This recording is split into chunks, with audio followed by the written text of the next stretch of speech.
and welcome to episode 190 of Masters of the Forge. That works. I'm Adam, and with me is Jason. Hi, Jason. Hey, Adam. Hello, everyone. So, it's possible you can hear a fan in the background in my audio, but there's no stopping that. Not It's this officially,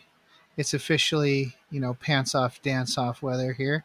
So, so that's what you get. That's what you get. Some podcasts actually record in, highly professional studios with actual like sound dampening and all that. Here at Masters of Forge, you get a room between the dog and Quinn with a fan on. So you're welcome. And I always have the air conditioner on because it's South Texas, and I think it's getting to 100 today, but I could be wrong. Cool. So there's that. Yeah. Welcome. So sorry about there only being one episode last month. That's just how it is. But that's okay. We're back in full. Month before last. It was Whatever. month before last. We had two last. Yeah. We had one in April and two in May. It occurs to me that it says late May episode at the top of our show. Yeah. But we're back in full swing. Jason, let's start with your girthsome hobby podcast. All right. I didn't update this the last couple of days. All right, let's see. Oh, there's even more. There might be. I don't remember. Anyway, we'll figure it out. I started reading Armin Eternal, which was the limit. It's the new Armin book, but it's like the special edition. Oh, so it's kind of obnoxious, but it's kind of cool. So because you had to actually read it like physically. Bleh. Yeah. Bleh. Well, gross. I had to make sure I actually had like lights and stuff, in my apartment. So yeah, same thing with Brutal Cunning and Gazgul for me. I had the special editions for those, and I'm like, oh god, I gotta read. Oh god. I've been reading it. I haven't really. It's one of those things that I haven't gotten too far because every chapter I read, I have to go think about. Just because of some of the things that that are showing up, that are appearing. It looks like Armin's going to go toe to toe with the Necrons because why not? I don't know. Mm-hmm. Well, because some Necrons do have extensive caches of relics and forbidden knowledge or lost knowledge. Yeah, there's some real funny. There's one chapter that's rather entertaining because they're dealing with the Necron that can kind of fold time and whatnot.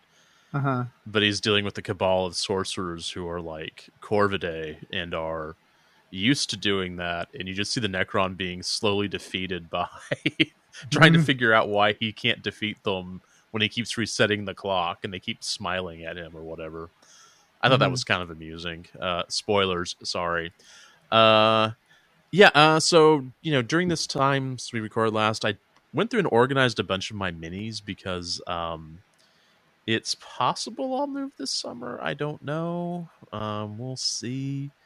But I kind of know where stuff is. I want to get all my Thousand Sun stuff together, and I want to get all my Raven Guard stuff together, etc. So I've been doing that.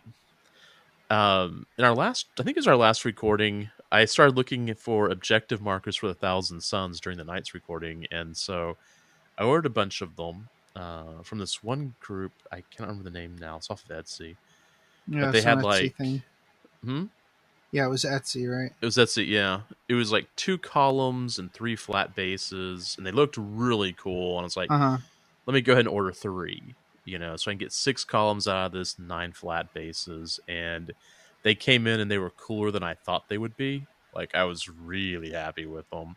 Right. So I'll probably use some of the columns and bases as objective markers, and a couple of bases are really, very intricate, very cool, and I think I might use some of them as discs of Zinch, just because it's hard to get those, and just convert some. See if that'll work.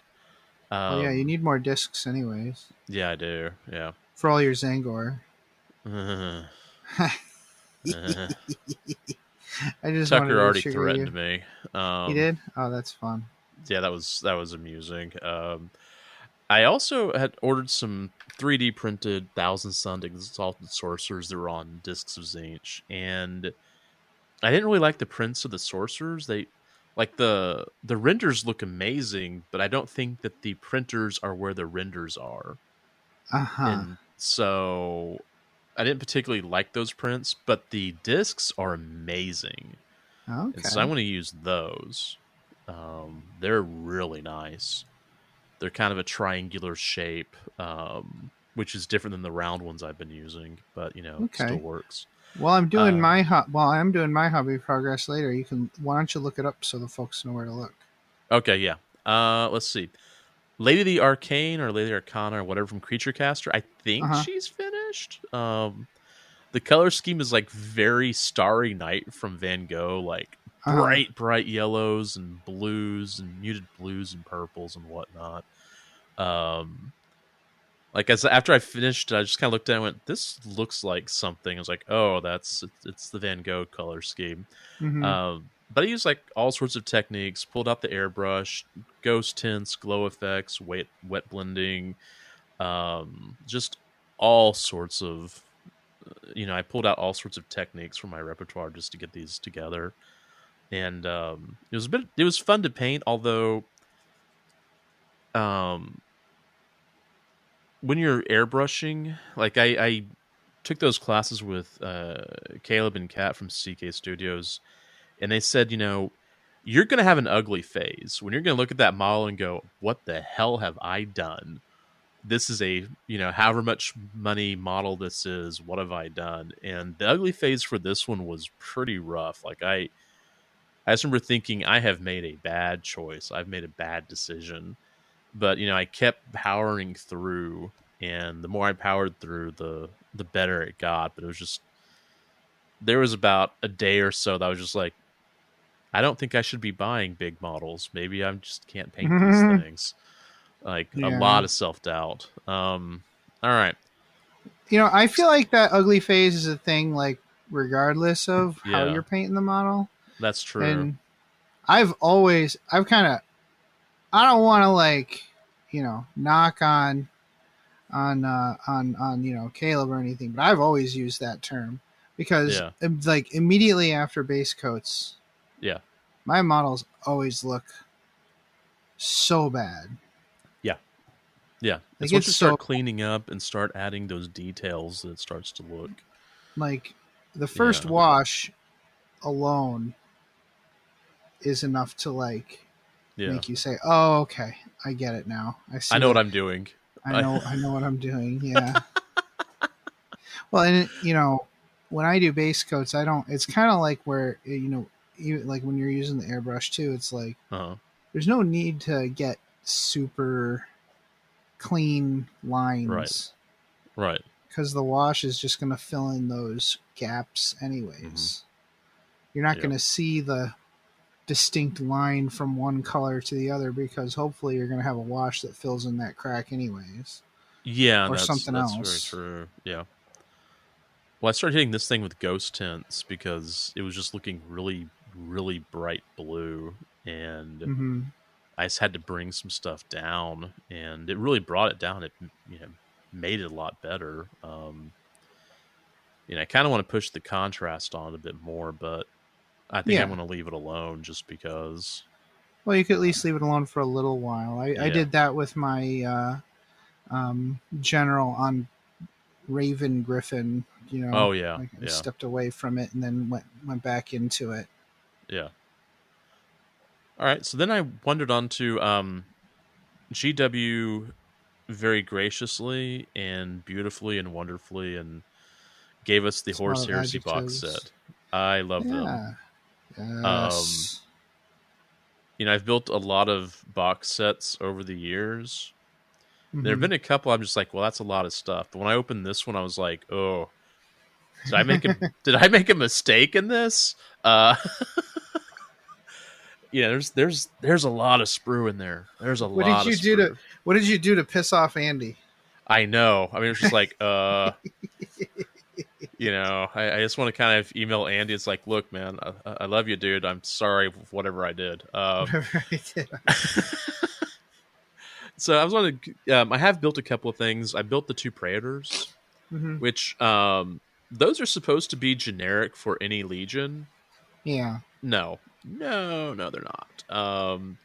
Giant Axe Guy, Sons of Horus, Dark Angels, Space Wolves, World Eaters, maybe the Word Bearers, maybe the Salamanders, but definitely not Raven Guard or Thousand Suns or White Scars. Like, this guy just doesn't fit that. Is it possible to swap the arms out, or no? Is he pretty monopose? He's pretty monopose. Like, Okay.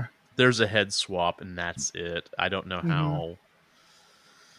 It's a cool model though. It's really awesome. And then the sword guy, which that's interesting. Like, most of the swords are normally like, how can I explain this? They're solid, and Mm-hmm. this one has like spaces in between, like bleeders, Hmm. where you can look through. It looks really cool. Looks a little fragile, but whatever. And that thing looks good for like Smurfs, Imperial Fists, Raven Guard, maybe Dark Angels, yeah, but not a Thousand Suns. So No. Okay. but they are nice. I did go through and I did a base coat on them. I primed them, and I'm using that Retributor Gold spray paint, which I realized I haven't used spray cans in a while, and so like I ultra thicked them, and so I actually had to go through and dump them into rubbing alcohol because, like, what is it?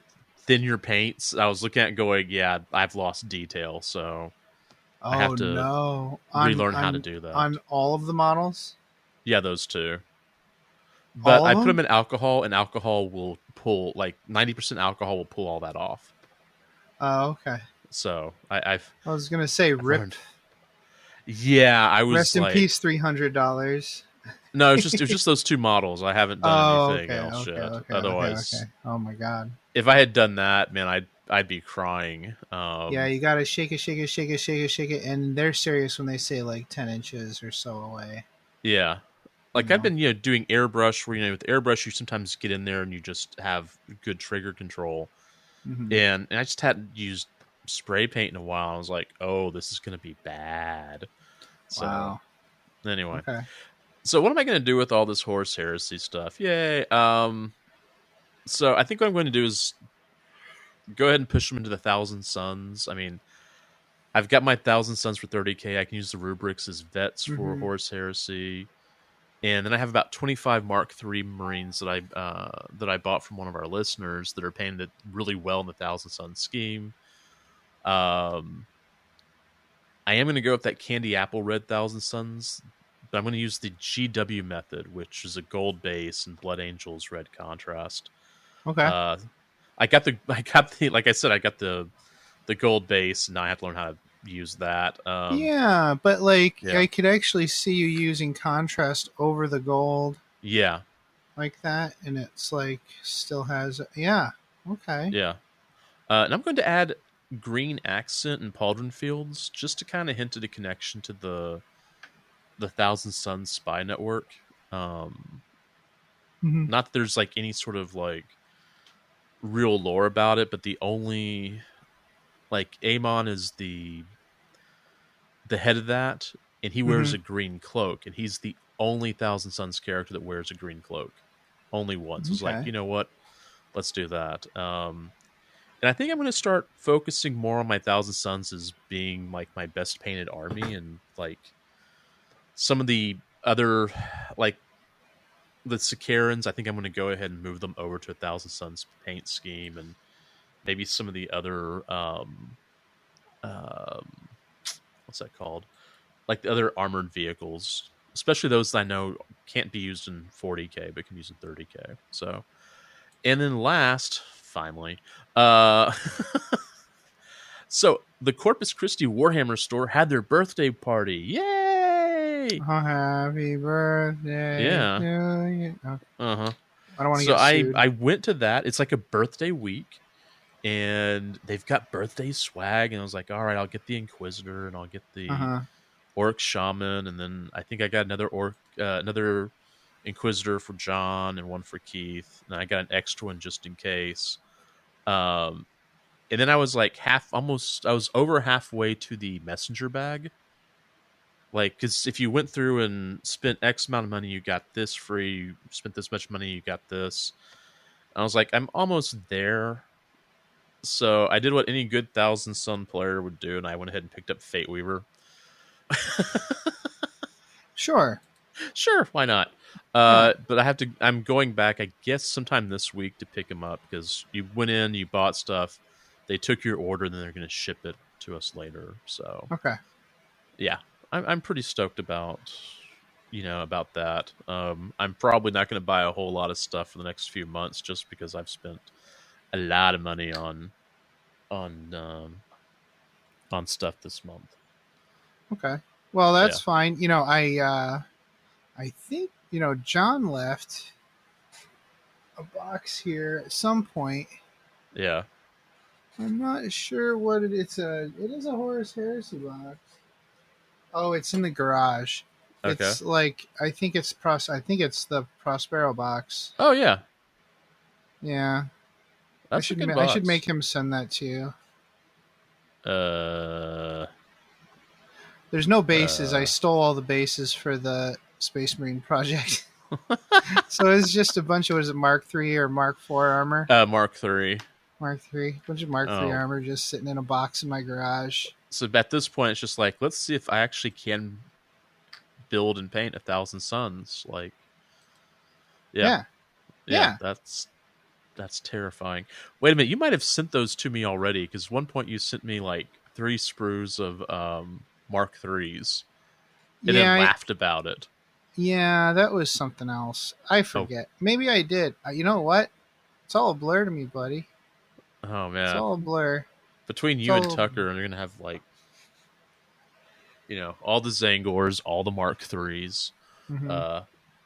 Yeah. I did order the it's not the heavy weapons, but there's a bunch of special weapons that GW released for the Mark VI Marines. And so I went ahead and ordered those, because why not? And that'd be good if I can turn those into like heavy weapons teams. So yeah, I'm going to be building a lot of 1,000 Suns this next few months. Cool. Good. Cool. That'll be awesome. I can't wait to hear more about like Horus Heresy. I think we're going to try to do a game between us on using the new Horus Heresy rules. Yeah. And we can talk more about it on the show.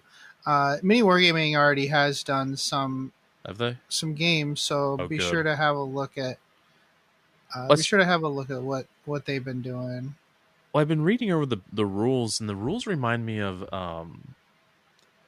they kind of remind me a little bit of 6th edition, how they treat the psychic phase. Well, there's not a psychic phase. It's you either do your psychic during shooting or during movement. So that's kind of how 6th ed kind of was, which is why no one ran psychers in 6th edition, just because people would forget stuff. So yeah, I hate having to like remember. In Age of Sigmar, it's like kind of expected. Like everything is setting up for the next turn. Yeah. But if in old 40K, you were setting some stuff up for that turn and some stuff up for the next turn, and it's like trying to keep all of those things in your brain. I just couldn't. No. Yeah, definitely. At least not in competitive play. Like in friendly play, you just be like, oh, I forgot to move this guy over here. Can I move this guy over here because he needs to cast a spell later? That's fine. But for more competitive play, it was really annoying. Yeah. Okay. Well, great. That sounds awesome. For my part, my hobby progress has been a lot of Nagash. So I was building that Nagash engine the last time we talked, and I talked about it at great length of all the Yes, stuff about I was Baron planning on von doing. whatever his name was that's all over everything. Yeah. Oh God, yeah. There was a lot, and I found more as I went. I'm like, oh my God, I got to shave more of this dumbass's name on. And apparently, the twin-tailed comet is such a huge Sigmar symbol Uh-huh. that it's it's like putting it's if I left those on there, it would have been like uh leaving the pre-molded ultramarine symbols on your shoulder pads Ooh. of your like Raven Guard. Ooh. Okay. Yeah, so Yeah. I had to go ahead and shave a bunch of those off too. In fact, I'm currently working on 20 great swords, Yeah. and I'm using this metal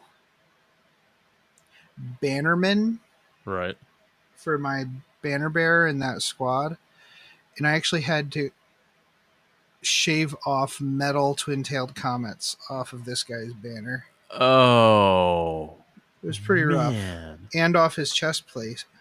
His chest plate had a twin-tailed comet. I had to shave that off too.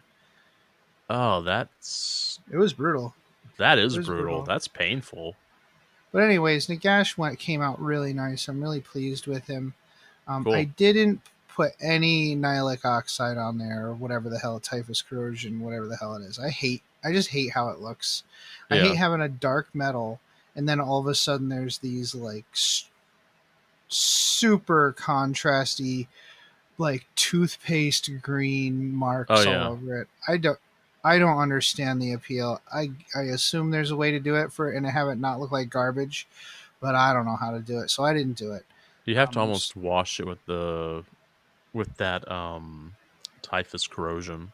right. I just didn't do Yeah. it. So um I did put some bird poop on there though. It was pretty cool. You can't That is really see it awesome. very well, but if you look behind them, the crows have pooped on them, Yeah. and so I'm really pleased with how he turned out. I was able to make some fruit with green stuff. So I made some apples. I just made Nice. little circles, and then I stabbed them Yeah.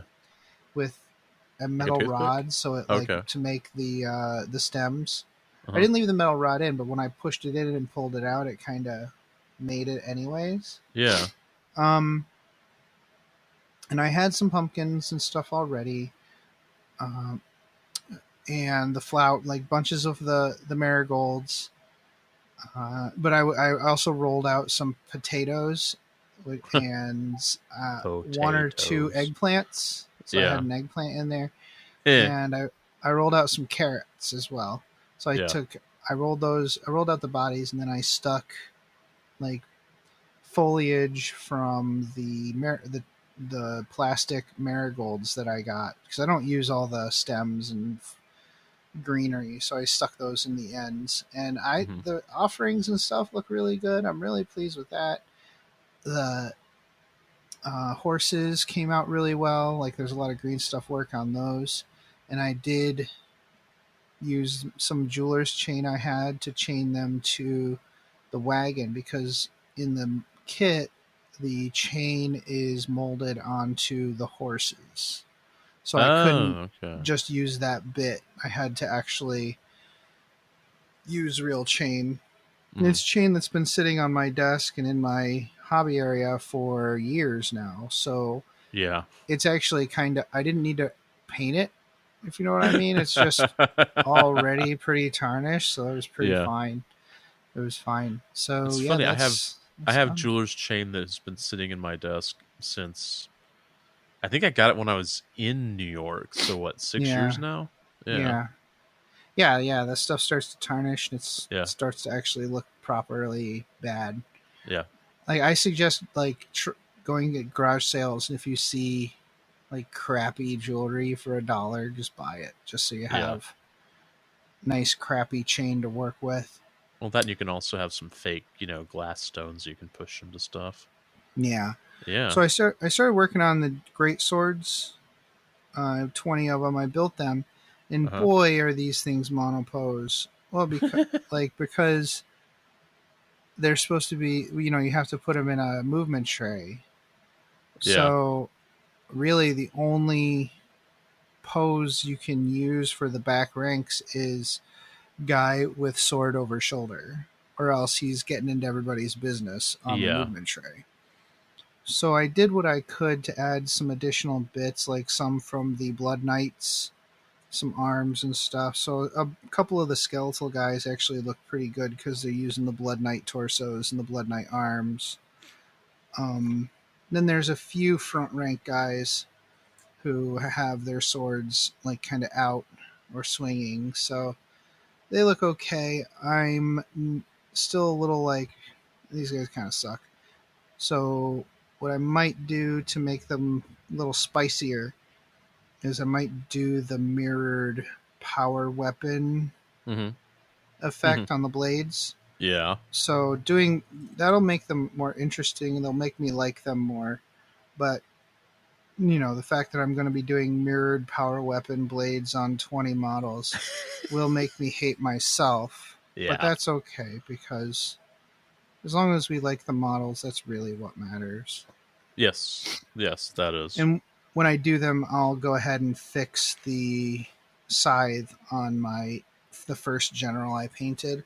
Her sword is her scythe is currently just silver, and I'm gonna go ahead and, boy, maybe I should have redone all of their swords as scythes. No, yeah, no, we're not doing that. We're not. Yeah, self-abuse is not something we push here on MOTF. So it's not a bad. I mean, it would be good. It would look really cool. Oh. No. No, that's enough. All right, so let's on the cool bits that I had from Etsy. It's from the Nids and Bits shop. Nids and Bits. Yeah, Nids and Bits. The objective markers, 40mm for war gaming, 40K RPGs, etc. So yeah. Okay. Cool. Well, everybody check that out. They were inexpensive and really cool. So good. Yeah. Well, that's a good combo. Yeah, I like that. I like that a lot. All right. So as far as games played are concerned, yeah, I got my game with you that we're talking about. I do want to try out Titanicus on Tabletop Simulator. Yeah, we should definitely get together and do that soon. Yeah. I have not played Titanicus, so I'm going to be... And we're all talking about it. Yeah. It's so good. I do know one thing. All I've heard, from everything I've heard, it's basically try and redline your engine and run it, your biggest opponent. So, okay. Yeah, I can do that. That's literally what you do. Yeah, that's exactly sounds great. What happens. That sounds easy. I've been playing a bunch of BattleTech with our Queensberry friends. It's so much fun. I love playing BattleTech, but Titanicus is great. I love Titanicus. For games played, I did go to that tournament at Northern Wardens that I was talking about last time. It's their little keep that they have in the lake. It's actually in Lake George Village, which is crazy because really the rent there must be insane, out of this world. It must be out of control. They must know somebody or something. Yeah. But it's a cool place. They have the walls are full of bits and baggies. So they have Ziploc bags full of used models and bits. It's almost like the Magic the Gathering type mentality. It's Magic the Gathering, you can buy singles and then resell them back and stuff. They have kind of the same thing going there with Warhammer. Court of Gamers has that same thing in San Antonio.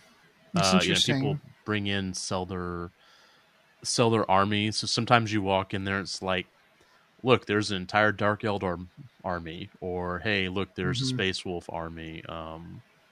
It's really cool. It's kind of fun. I kind of like it. I was really thinking about picking up a few things, and they even had a couple unpainted Warhound Titans and stuff too.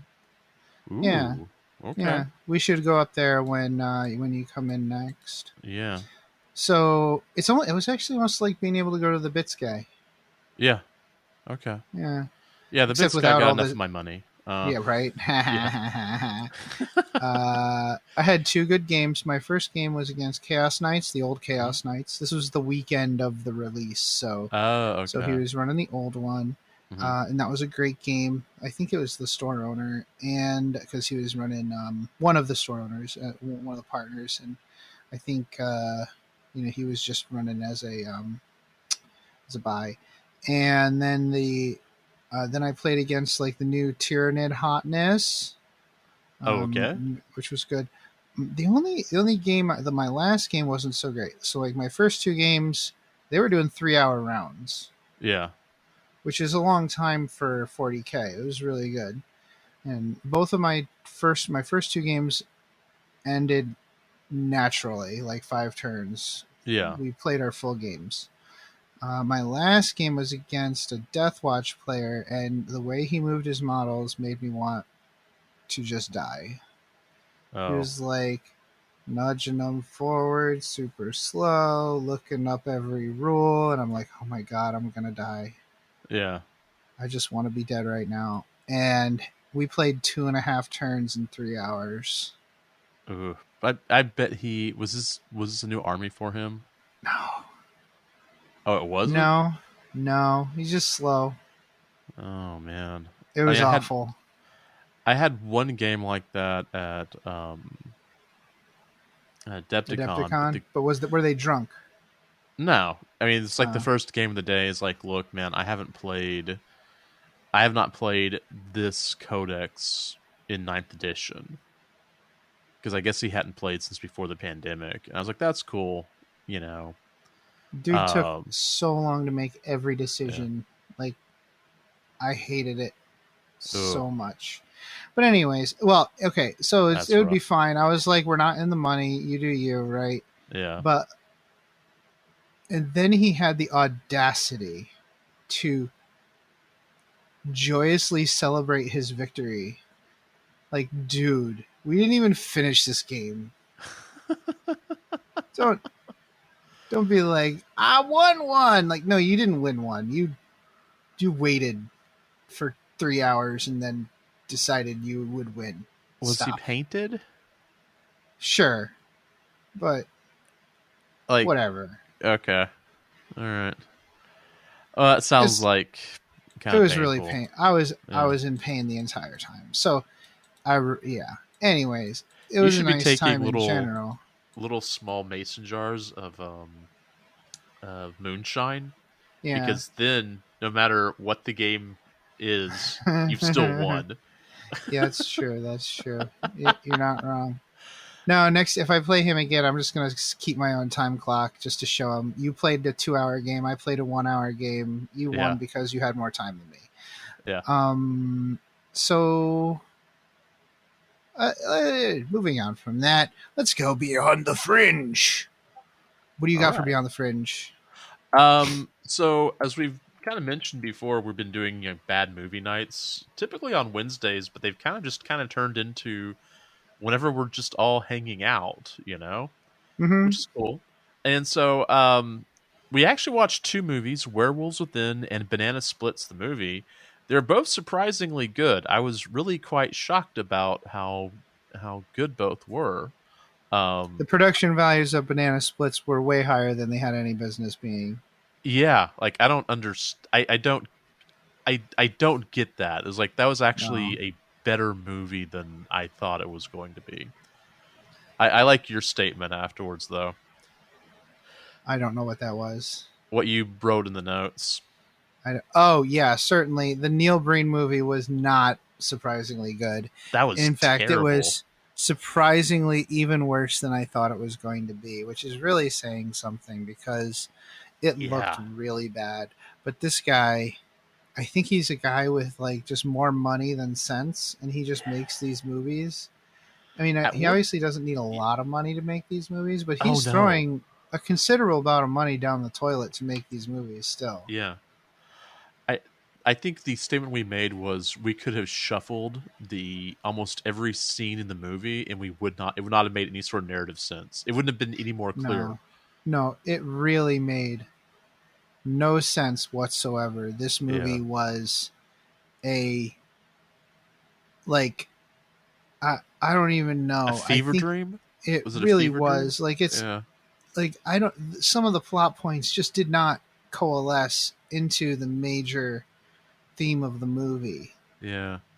It was more like things that I think it was this dude Neil Breen taking things that give him anxiety in his life, and no matter how those things don't coincide with one another, he decided to put them all in the same movie.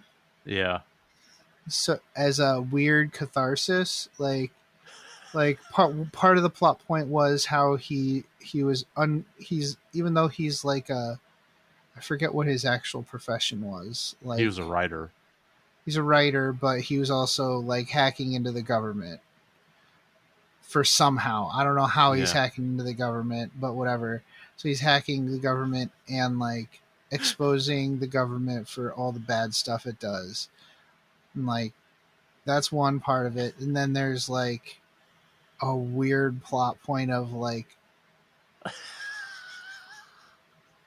some teenager trying to like get in his pants, and that's like weird. That's a weird anxiety to have that you just want to make a movie about. Yeah. And also like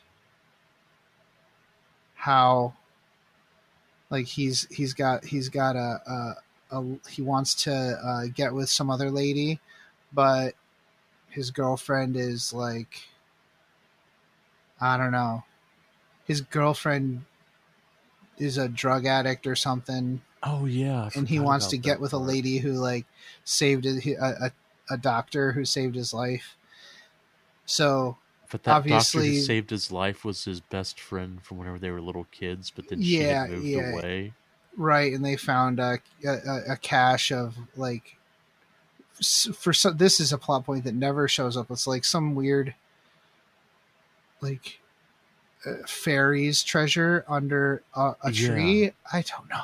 Anyways, like there was that like ghost effect that would show up every once in a while, but then it stopped showing up. Yeah, I don't know what that was. And so obviously his wife has to die so that he can get with the doctor lady. Yeah. And like I think that's like him projecting his desires onto his own life. Like he really wishes his wife would die so he could get with another lady. Like, wow, that's weird. Rough. Yeah. That's weird, dude. I think that this guy is gross. You should not watch his movies. Yeah. But yeah, we've been watching bad movies. I honestly would rather watch Suburban Sasquatch again than any Neil Breen movie. Okay, because I've been trying to figure out which one's worse. If it was Suburban Sasquatch, the Neil Breen movie. I think Suburban Sasquatch has the worst like production. Yeah. But I think but it is also gross. Like it's also really long. Suburban Sasquatch is long and it has like very problematic first people's stuff in it. But like the Neil Breen movie is just uncomfortable. Suburban Sasquatch is bad, where the Neil Breen movie is just it's the gross seeps out of its pores. Okay, so anyways, if anybody wants to watch bad movies with us while we paint, join our Discord. Yeah. Come on. Send us a message, send us an email, mastersoftheforge@gmail.com. And if you want to watch bad movies and hate yourself while we laugh and paint and sometimes drink, just do that. Yeah. It's good. Remember, though, for every Neil Breen movie, we have something like Banana Splits or Werewolves Within. Werewolves Within was actually really good. Not bad. Yeah. I think Attack the Block was good, too. Yeah, Attack the Block had Neil Boyega in it. Yeah. That one's actually a really good movie. I don't know how that got into our rotation. Did I say Neil Boyega? John Boyega. John Boyega, yeah. I had Neil on the brain. Yeah. No, it's John Boyega. Because he's like a chaos influencer. Yeah. It doesn't get out of your head no matter how hard you try. So in the Astropathic Communique, we had a bunch of stuff come out. Okay, so we'll talk about the Horus Heresy box set, the two Astartes books. So we got the two Astartes books. Those are really big books. Like, yeah. The nice thing about them is that one's the heretic, one's the loyalist. They're essentially the same book. The difference between the two is the heretic has all the heretic legion information, such as special units, etc., etc. And the loyalist, of course, has the loyalist ones. Real quick, not really spoiler, but if your army in Horus Heresy had a special character, but there was not a model that was created, then that character's gone. Yeah. Or that unit's gone. Like, for instance, Raven Guard had a special centurion. I can't remember what his name is anymore. That was really cool, but you would have to kit bash your own. Well, he's not there. Thousand Suns had this really awesome psychic scout unit that was very flavorful, but they never put out models, and so that's gone. Yeah. If you have back to Raven Guard. So in the old Horus Heresy book, there was you had the rule set for the Horus, for the Korax model, and undamaged, before Istvan.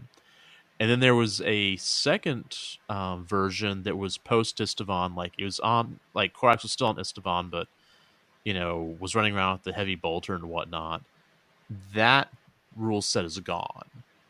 So you have his main one, but then that secondary one's gone. So if you have a Korax that maybe you kit bashed or whatnot, like I actually have one that I bought off Pete from NGC 40K. It doesn't have rules anymore, but okay.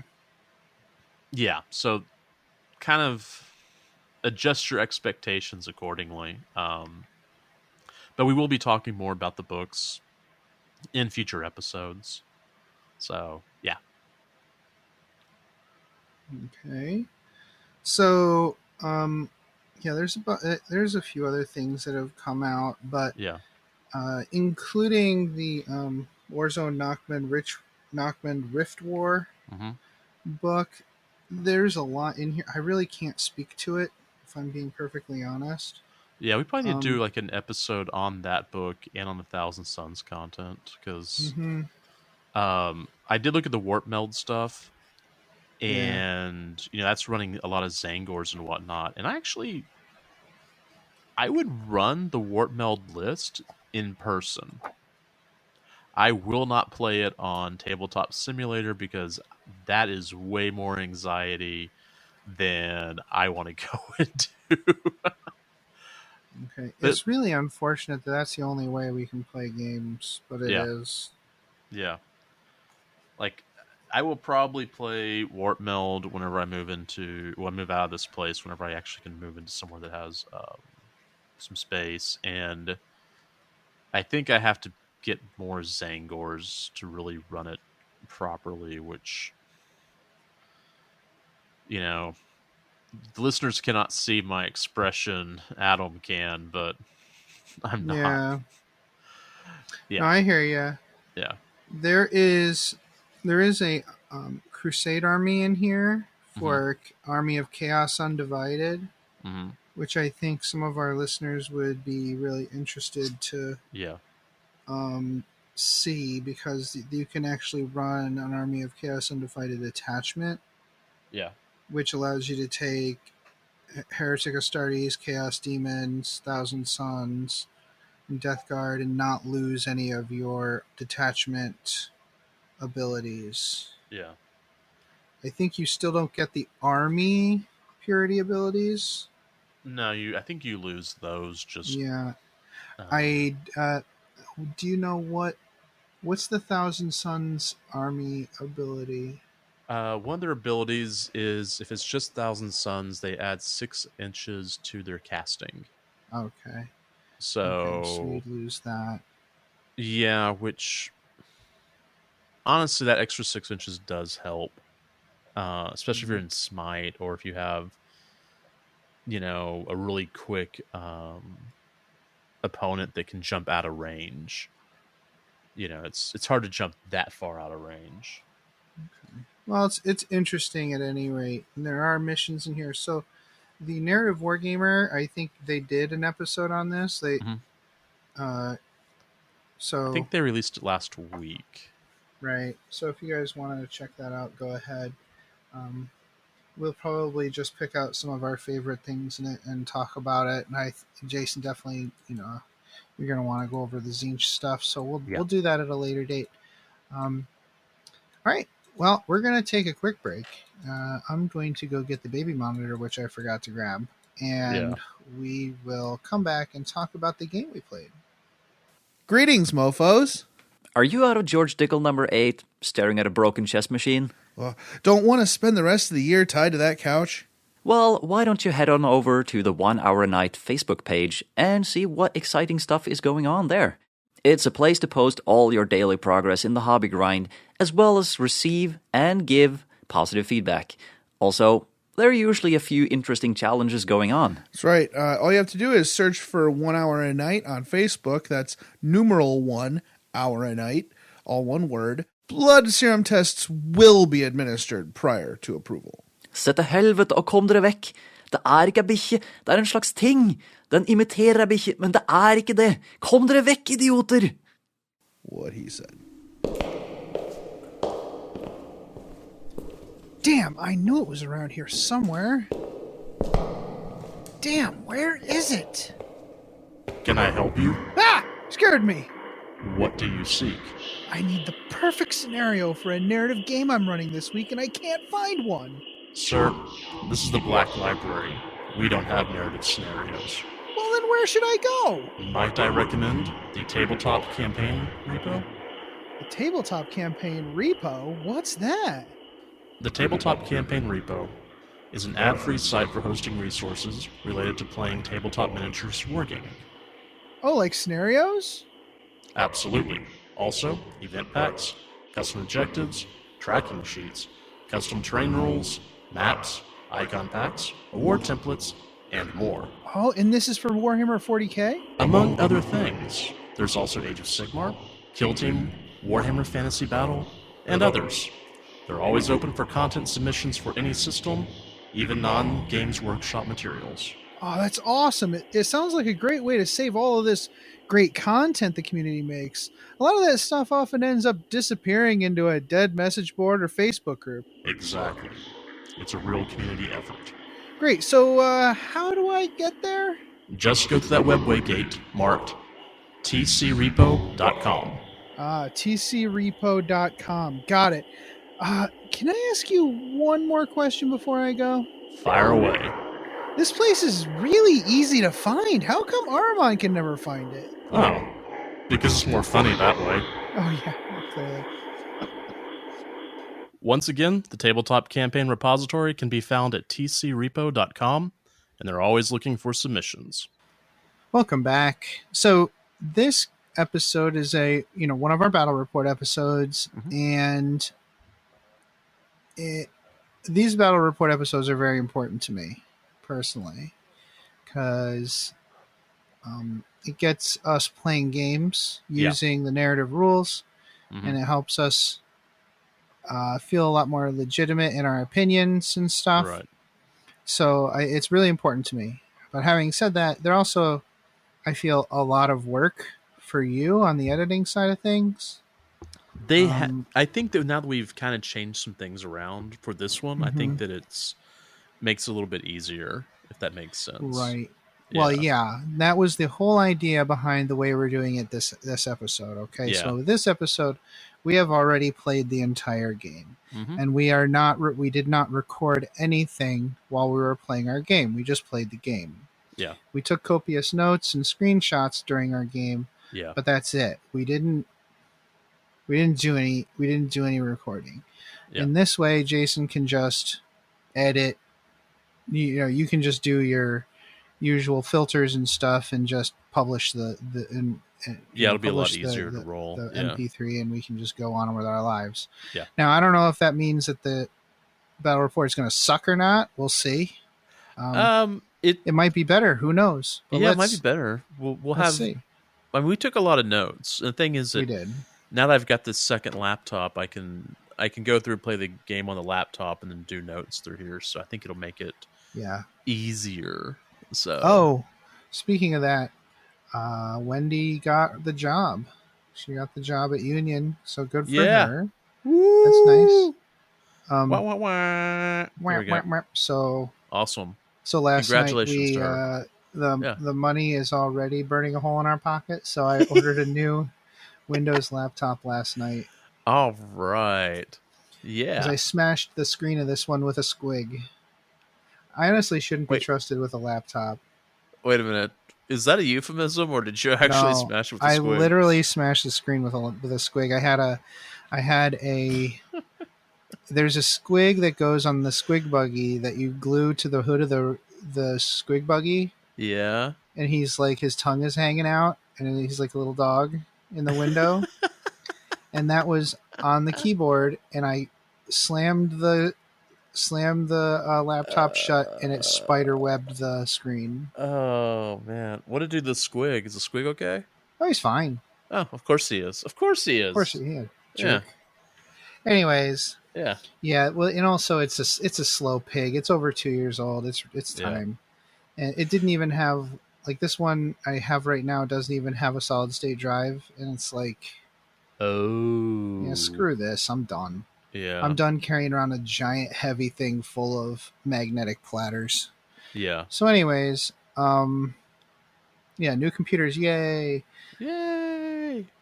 So the idea of this mission, so your Thousand Sun Sorcerer and his coterie have been looking for the source of the Orks' extreme psychic power on this planet, right? Yeah. And they're not sure what it is, but they need to have it. And they kind of hope it coincides with something that they've been looking for. So this mission is kind of the ultimate, like, you've been winning a bunch of games, so it makes sense to kind of close up this season, this half a year that we've been playing games, and kind of wrap things up a little bit and figure out what's going on here. Yeah. So we were playing Eternal Desecration, which is a game where we have four idols on the battlefield. 2 are yours and 2 are mine. The idols have a divinity range of 9 inches. The Desecrate idol action you can perform when you're within 1 inch of your opponent's idols, and it's completed at the start of your next movement phase. So it was hard to do. Yeah, it was. When you desecrate the idol, you reduce the divinity range by 3 inches. So go from 9 to 6 to 3. And the minimum was 3. There was another action called Pious Ceremony, and that allowed you to temporarily increase the divinity range of an idol by double. Yeah. I don't think I ever... I never did that. Yeah, I did. Yeah, well, mine stop you from falling back, and you're like, I'm not falling back. Victory conditions are 15 VP every time you do a Desecrate action. Yeah. It's a good that you have a maximum amount that you can desecrate, or else just one player could conceivably run away with it. Right. So since you only had 2, and each one could only be desecrated twice, the max was 60 from primaries. If the victor has an idol with 6 inches or greater divinity range, they would win 3 belief points at the end of the game. And that was the mission. Jason, would you... I should talk about the battlefield. The battlefield we had set up was... I actually have a screenshot of it down here. So we had 2 like medium-sized Imperial buildings near the center, 2 large Imperial buildings on either short battlefield edge, like kind of in the middle, and then a bunch of cargo containers in the deployment zones. Yeah, lots of terrain, lots of line of sight blocking. Yeah, it was like a ruined imperial city where the orcs had kind of been holed up. Yeah. And all right. So, Jason, do you want to go over your list? Yeah. So I decided to keep the list the same as the last game. Mm-hmm. One thing I'm wanting to do is make sure I have, my rules down for these guys, because I realize I like to change lists a lot. That's kind of like my fun thing to do. But then I don't always remember the rules because I've played around with them so much. So had my Exalted Sorcerer, who was I guess I at some point I know I burned a requisition point to make him just a paragon, Mm-hmm. which was a special character for this Like campaign. yeah, and that meant you got to have 2 paragons Yeah. during this game, which is cool. Yeah, and then I made my Infernal Master a temporary paragon. I still like, the more we've played this campaign book, the more I've liked it. The only gripe I have is that, and this is just a Thousand Suns gripe, is that there wasn't a priest keyword for anyone. Even though I think the Infernal Master should have been, but whatever.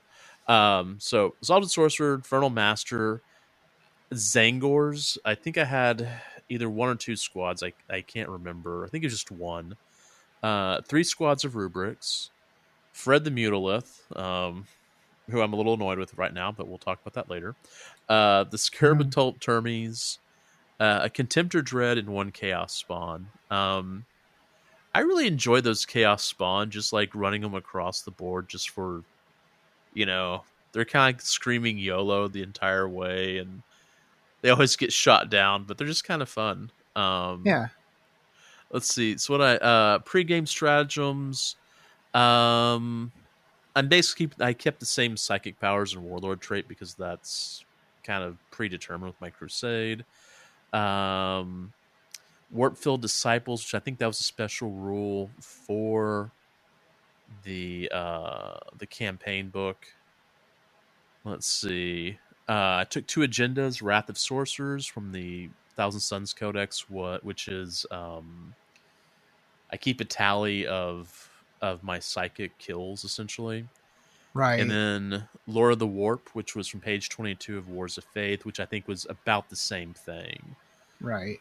Because, I mean, if I take other agendas, I'm not going to... Like, how can I put this? You're not going to remember to do them? I'm not going to remember to do them, 1.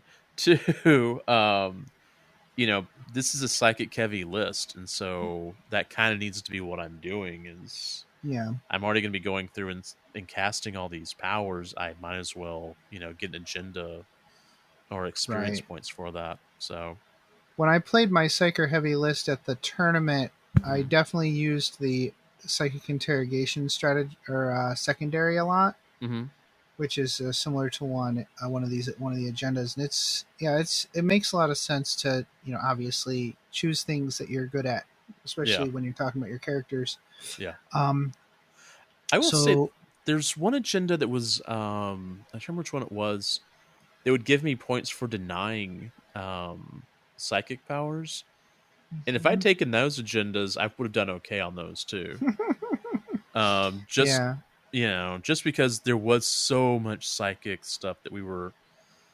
I think almost every game that we have played, like afterwards, that battlefield needs to be just avoided, for warp issues. Well, and don't get me wrong, like you should also pick agendas that are good for the story as well. Yeah. But those 2 things should kind of coincide. Now when it comes to narrative gaming, if you're going to do a mission, for example, that's like infiltrating behind enemy lines. Yeah. You say you're playing Space Marines and you're like, I'm going to infiltrate behind enemy lines in this mission. Then you should bring your Reavers or your infiltrators. You're not power gaming if you bring those units because that's what they're supposed to do. That's the freaking mission. Yeah. So if you choose agendas that are like line breaker agendas, you're not power gaming because that's what you should be doing. Yeah. That's your mission, so you should be doing that. Yeah. So keep that in mind. So my list was Weird Knob, Dreadwarp, Zagwarp, and Old Greg. All three of my Psychers were present and accounted for. I also had my Pain Boy for patching up any, let's say, warp lesions that the Weird Boys would suffer from during their casting. All 4 units of Beast Snagger Boys were there. My Gretchen, the Kill Rig, and the Squig Truck were all present at this game. So I think we played 60 power level, something like that. I forgot to select agendas. That's okay, because I mean, this is the last game of the campaign, and I'm kind of ready to move on with my list anyways. We'll talk more about that later. Yeah, and I'm wanting to kind of revamp mine because, well, we'll definitely talk about it. You'll figure out why I want to change out some stuff pretty quick. Right. So let's talk about deployment. So you were the attacker, I was the defender. This mission was actually like a balanced mission. It doesn't tell you to do an attacker defender. Yeah. So when they do that in this book, it tells you to roll off, and the player who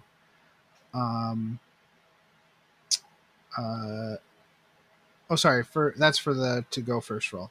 Anyways, there's no defined attacker defender. I figured I was still better off as the defender because you're on the offensive, like you've been winning games. Right. So I deployed. Yeah. Well, that and I think I was coming in to search for something anyway. Right. Yeah. So I deployed my 20 boys on the left, my vehicles on the right, the Weird Boys and the Gretchen in between. That's really it. Fun fact, though, like I did have 10 boys in each, the Kill Rig and the truck, but I definitely forgot to deploy a unit of boys. And I only figured that out partway through turn 1. Oh yeah. So I was like, well, I guess I'm spending the CP to put them in strategic reserve because I definitely forgot about these jerks. Yeah. Yeah, that happens. But actually, I think it was helpful. It actually did help you, to be honest. Like I said, we're trying to spoil this thing. We've already played it, so we already know the outcome. Yeah, exactly. I think that's going to be the main challenge. So what was your deployment like, Jason? I deployed on... It's kind of interesting. I kind of did the center to the right deployment. So it was a mirror of yours, but it wasn't like you had a big blob over your left hand and I had one over the right hand. Yeah. So like a lot of we were kind of, our infantry was stacked opposite of each other completely. Yeah. And our vehicles were too. Yeah. Well, your monsters and my vehicles. Yeah. Like we both did choose kind of the center, for our vehicles monsters, but I think I moved mine more towards the left and yours is more towards the right as I'm looking at the picture. Mm-hmm. Yeah. Because all right. That's how it worked. Turn 1. Jason, how did your turn 1 go? So my Infernal Packs didn't go off, which was kind of odd because those are normally I can rely on those. Right. So they're 3 up, right, to occur. Yeah, they both didn't go off, which was kind of whatever. Movement though, I moved everyone forward. I realized I get pretty aggressive with my Thousand Suns. I did charge with the Zangors and the Chaos Spawn. But you moved forward as far as they could. Yeah, moved everyone forward as far as they could. Zangors, I think I ran them. I advanced them. So they were way in the back, so you had to kind of advance them to take position. Yeah. The Exalted Sorcerer and the Infernal Master came in behind Fred. Right. Because we are using a lot more terrain, it's harder to move Fred around. Yeah. So then we get to Psychic. One thing I'd forgot to do in the last game was I didn't remember to use the belief system, which for me would have meant I would have had 1 extra mortal wound on any sort of mortal wounds that I dropped. Yeah. And And I think your characters in this get another 6-inch to their psychic range, which puts them at like an extra 12 inches or something. Yeah, like I basically had the entire board I could drop psychic on almost. So one of my aspiring sorcerers smited the Gretchen, rolled a 10, which means it got D6. I'm like, okay, cool. Because you have a +1. Yeah. And then when I rolled for the D6, I got a 6, so +1, so 7 mortal wounds. First thing, I was like, oh, it's going to be one of those games. Like, that was the first thing I thought of. A lot of Gretchen caught on fire. Oh, yeah. Then the other aspiring sorcerer threw Doombolt at the truck, rolled had automatic 3, and then +1, so 4 mortals on the truck. Yeah. And then my next aspiring sorcerer, this is the first 3 things that are happening on the board, smited a natural 11 versus that truck, wounded for 6, again +1, so that truck just... The truck just evaporated under the psychic assault. Like, it was destroyed down to a molecular level, Jason. Like, I like to think that the truck, what you did to that truck was like being hit. I apologize if you haven't read the Wheel of Time series and aren't privy to what balefire is. I'll just say I think that the truck got hit by balefire and it never existed in the first place. That's nice. I had not thought about balefire in a long time. Yeah. So 2 of those boys got sucked into the vortex. Yeah. But the other 8 got out. So we had those 3. Those are my first 3 rolls. Infernal Master threw out a smite and you denied it. And then the Exalted Sorcerer threw out a smite and that got denied as well. Yeah. But, the damage had been done. Yeah. Knocking out that truck was really good. Yeah, it is nice because that gets me into your lines fighting. Yeah. Where I have to trudge across the battlefield, right? Yep. And I love that all your lackeys, the aspiring sorcerers, did all the work. Yeah. Where the guys in charge couldn't do a damn thing. Oh, we'll talk about that more as we go on in the game. So shooting Fred, the Mutalith, got off a immaterial charge, dropped 5 mortal wounds on someone. I don't know who. I forgot to write that down. And then hit Turbulent Discharge for 1 more mortal wound. I lost a lot. I lost quite a few boys, so I think maybe you were going after the boys at that point. And you also wiped out the Gretchen. Yeah, one of the Rubric squads finished the squad of Gretchen. I was going to let them kind of die to leadership, but I realized that Rubric squad had no other targets, or that was the only target they had or something. Yeah. So the Contemptor went through and did a whole lot of nothing. He was not a superhero this game like he was last game. No, that's for sure. No, he didn't do anything in this game. Oh, yeah, that's right. I forgot. Yeah. All right. So no charges. Everybody ran or is too far away. Yeah. It just there was no. I just couldn't get in. I did auto pass with my big unit of boys. I didn't want to lose any to morale because I felt like, I have 10 points a model sunk into those. No. Yeah. 11? No, 10.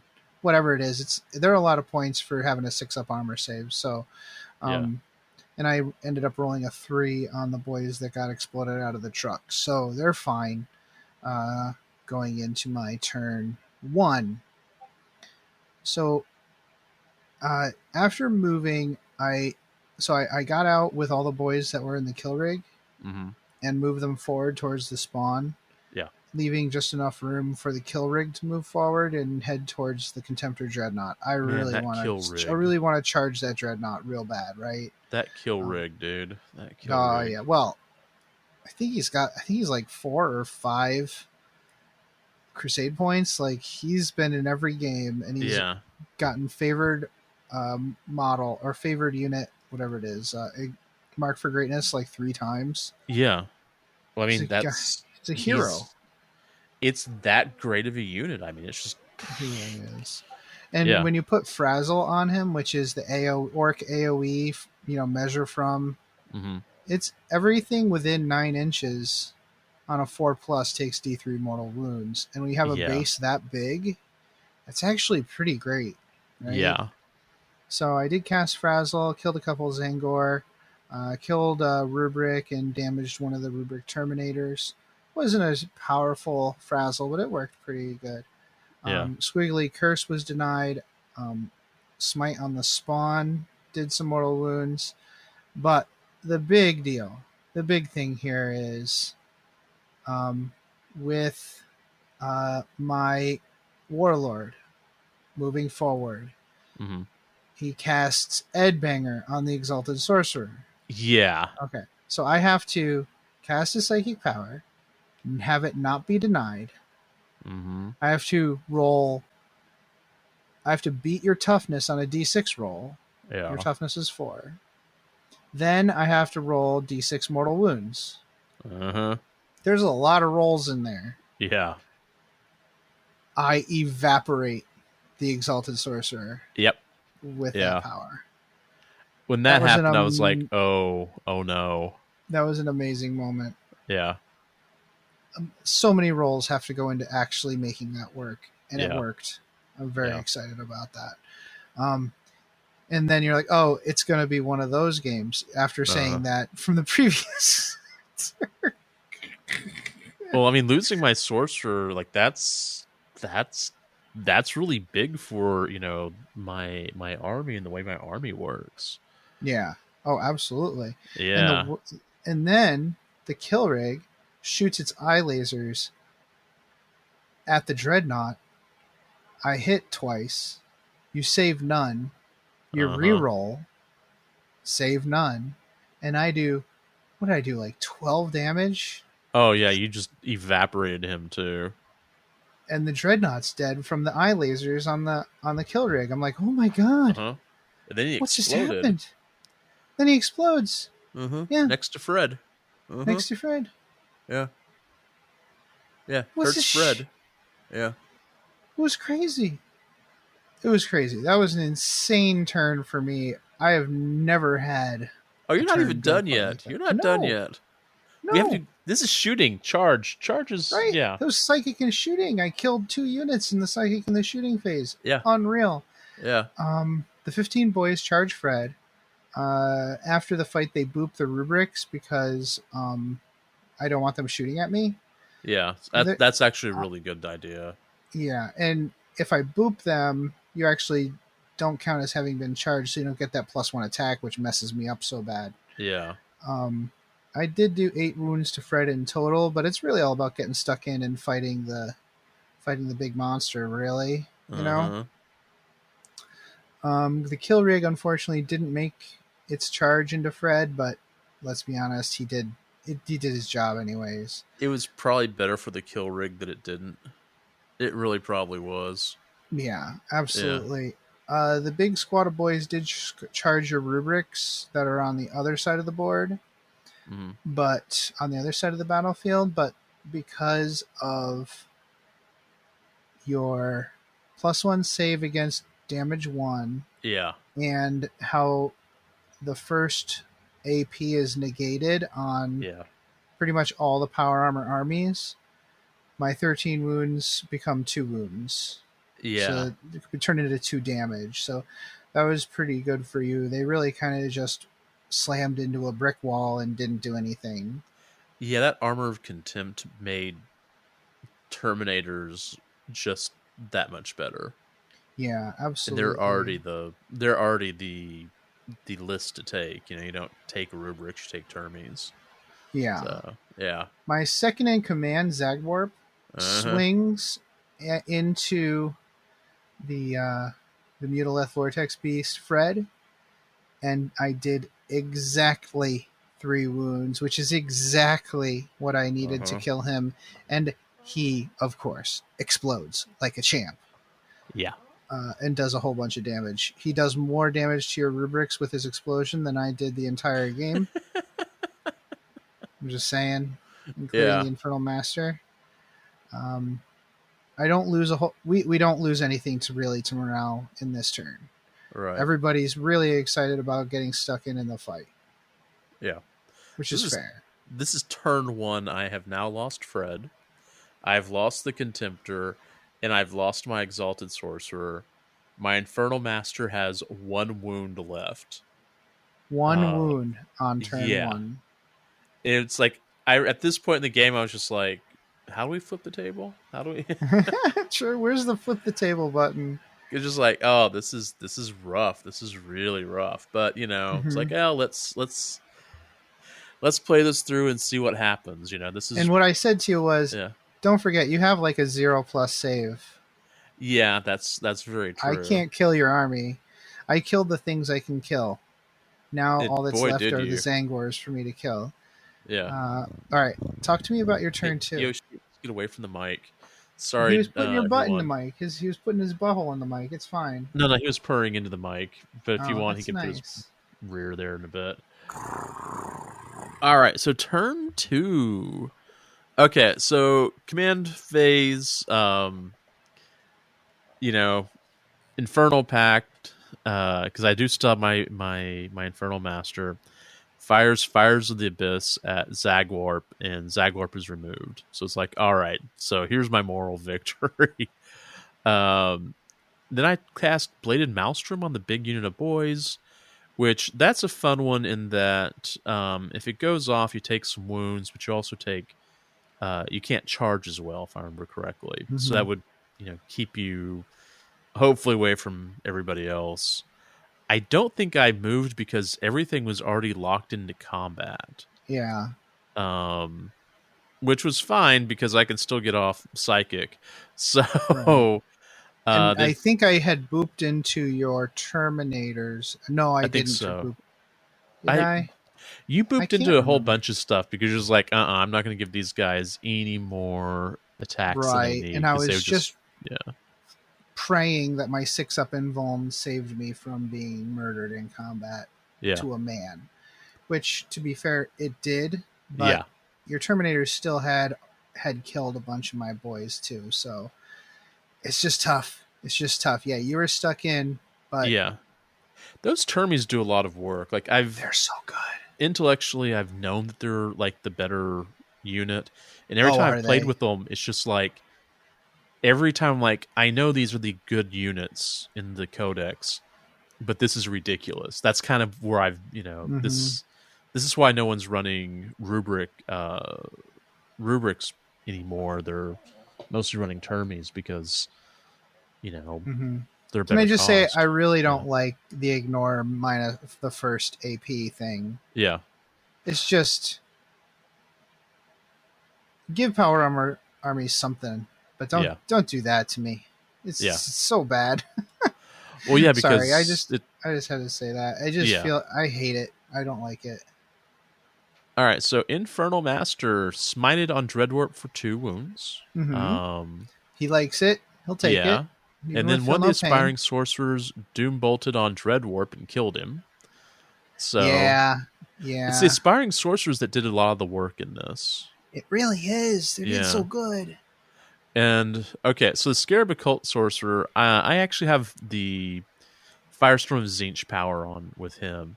Mm-hmm. And I love that power because it's random and that you roll 9 dice and any 6s are mortal wounds, which means, typically you get about 1 or 2. But you did that on the unit that you were booped in with. Yeah. And so I got 3 mortals on them somehow. I think I rolled 2 and then +1 for my belief thing, which I thought was kind of cool. Nice. That's the probably belief the best thing has been really helpful. Yeah, that was the best Firestorm of Tzeentch has ever gone for me. Aspiring Sorcerer 2 was denied. Aspiring Sorcerer 3 mortal wounds, killed a knob and 1 boy, leaving the Scarab Occult tied up, but the rubrics were free. So the rubrics, that was a choice on my part. You did 3 mortals, and I had 3 models left, I think. So there was something to that. Like I intentionally pulled the knob. Yeah. So that a model that was touching over there was still touching, so that you couldn't go and charge someone else. Yep. Or shoot someone else. So I just left him there. I killed a knob to keep you tied up. That was it. Yeah. I just remember thinking, okay, it was a good decision. It was a really good decision. Right. Shooting. So the boys, I kind of, peppered them by the 2 rubric squads, and all my aspiring sorcerers have plasma pistols because I like plasma pistols. And so one of the plasma pistols overheated and was mortally scorched by the overcharging plasma. You rolled a 1, re-rolled it, and then rolled a 1. That was annoying. That was kind of lame. Let's see. In the charge, small unit of boys did die of the charging rubrics on my left side. Yeah, like boys still fragile to just kind of any combat because of our save. I think it's because if they get charged, you have a lot of attacks. Yeah. Well, I think if the boys get charged, that's that they go away. But if the boys charge into something, then that unit goes away. So you have to. Yeah, it's always kind of been like that, unless you have a 0-up save. I'm not bitter. Moving on. The boys fight and do kill the rubrics on my right flank. Oh yeah, that's right. That's true. Those guys. Yeah. Like I said, when boys charge in, they wipe stuff away. Does help. I had 15 of them over there. Yeah. The Zangor charged. Was by your characters where Fred used to be. Yeah, where Fred. Well, there's just a big smoking hole there now. So the Zangor charged and put 2 wounds on the kill rig. And the kill rig does, of course, kill several of them because that's what it does. But they remain after minor damage and morale. So. Yeah, it was smart to tie up that kill rig. Yeah, I mean that's the only way to. Like that kill rig, I've finally figured out how to fight against it. And it's just like lock it up and smite it to death, essentially. Yeah, you forced me to basically focus on them, which was super smart. Yeah, and the Zangors, I mean, do we really need to get my opinion on Zangors again? No, we don't. No. So on my turn 2, I'm thinking, okay, what I need to start doing is to perform this ritual on your side of the table, on your side of the battlefield, because if I don't, even though I did a lot of damage in the beginning, I'm still not going to have anything left at the end of this game. Yeah. I'm just not. You're going to be able to overwhelm me eventually, because I'm not going to wipe out those units on your left flank, my right flank on the other side of the kill rig. I'm not going to wipe those out. So, especially being tied up with the kill rig the way I am, I can't put my super eye lasers into the rubrics or the terminators or anything like that. So I have to take the advantage I've gotten on your right flank. Where there's almost nothing left except for one character. No, one character. I killed the rubrics. There's nothing left. So I must start performing the action, or else you're going to win. Yeah. So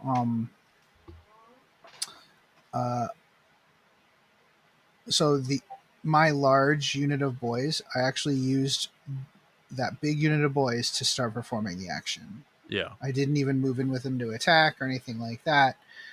I wouldn't say it's a waste, but it was a lot of points tied up in just performing the action over there. Yeah, but it had big consequences for the game. Yeah, big consequences. Yeah. Old Greg, who is the only of the weird boys left alive, cast Smite on the Infernal Master, and did 1 mortal wound. He had 2 left, and then that's right. That he has was 4 what got mortals. him down to 1. Yeah. The kill rig, wounds, Smite was denied. Frazzle didn't go off. I was so happy about that. But I did manage to squiggly curse 2 Zangors. That was funny. I had some tokens for them. I put those on the battlefield. I like adding actual things that they turn into when I use that spell. It's fun. If Frazzle had gone off, I think that the game would have been over. The game would have definitely been over. Yeah. the eye lasers kill some Zangor, and that meant I was able to use the blast on the rubric squad, but I don't think I did anything with that. Yeah, I did, because it's 2 damage. I think I did kill one. Yeah, because those are small rubric squad. They were small squads, so they were. Yeah, yeah. For my charge phase this turn, the Pain Boy got brave and charged the Infernal Master. I was hoping I could snicker snack him with my claws. Yeah. He died. But we slap fought a little bit. That's right. The Kill Rig charged the Scarab Cult Terminators, and they scratched the paint on the armor. The Infernal Master whiffs on the Pain Boy, and the Pain Boy whiffs in return. Yeah. So we are at a stalemate in this, except for the giant unit of boys performing the action. Right. And we're basically my locked weird up. boy's got his butt in the wind, but that's fine.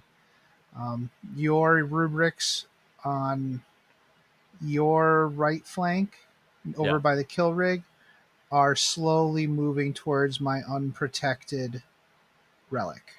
Yeah, that's right, because I had one rubric squad that was reduced down to a single rubric. That was the one where the aspiring sorcerer blew himself up.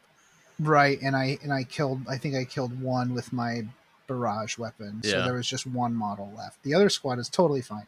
Yeah, 5 one models. lonely rubric.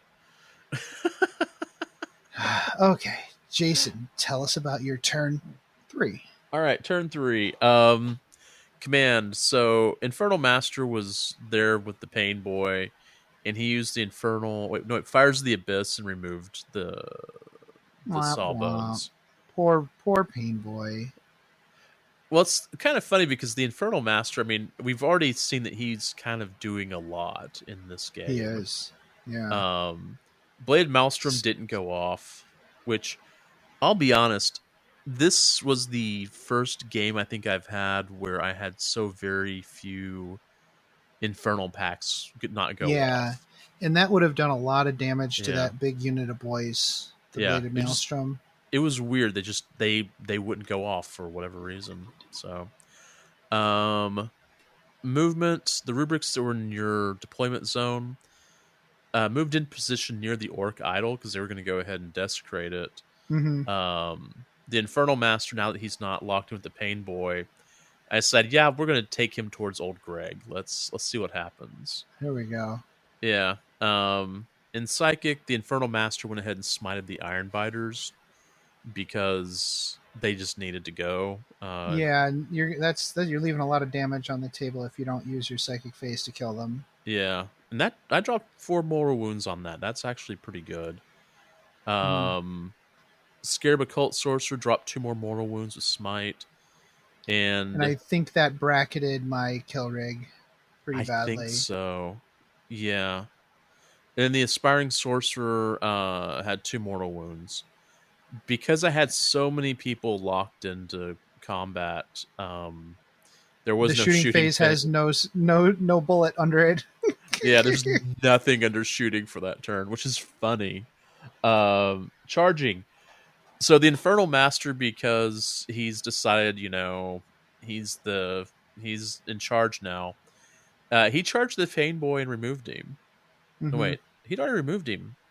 Oh, he removed Greg. Yeah, he removed old Greg, not the Pain Boy. Sorry, that was a far charge too. He charged real far. Yeah, he did. Infernal Master did a lot of stuff in this game. I was kind of shocked. Yeah, and then I did nothing with the kill rig against the Terminators. Yeah, that shocked me also. Dude, yeah, even though it's 2 damage, you have that invuln save that I can't get past it.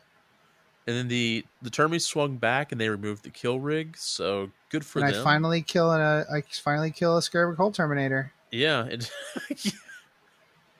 Yeah. I think I had fine. That one died. I think I had a wound on another one. Mm-hmm. So let's see. We didn't go to morale. Your Iron Biters lose 3 to morale, but we had a bad morale phase that turn, but it doesn't stop us from completing the action, which we do. Yeah. And I score 15 points. Yeah. At this point I remember, I have 10 boys in reserve, and I bring them on and I kill I kill the single rubric who's performing the action. Yeah, poor dude. It took me like, all turn to do it with shooting and charging and stuff, but it's fine. I did think it was funny that the Infernal Master was just everyone missed against him. He was having a moment. He was. And I thought about starting to perform the action again with the boys that were over by the relic, but I think I was thinking I was playing with fire doing that. I think you could have killed them. There were only, looking at the screenshot, you did, I think there were 7 left. I think you could have killed them, honestly, too.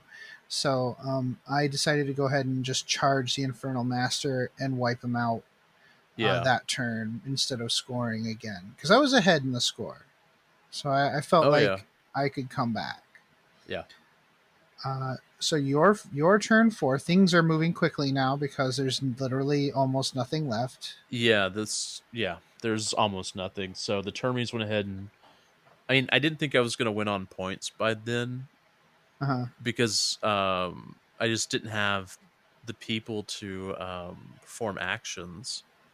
Right. So it was either come and kill the boys. Yeah. Or let me perform the action again. Yeah. There was no good answer. Yeah. So what I ended up doing was my Termies moved towards the Iron Biters.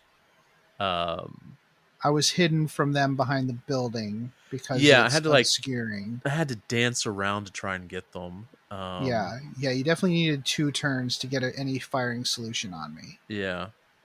So the Scarab Sorcerer smited the Reserve Boys for 3 mortals, which is pretty good. And then the Aspiring Sorcerer I had left smited for 2 mortals and removed the rest of the Reserve Boys. Yeah. Which was you wiped those out real quick. That was crazy. I didn't think they would take them out that quickly. But then this psychic game was just brutal.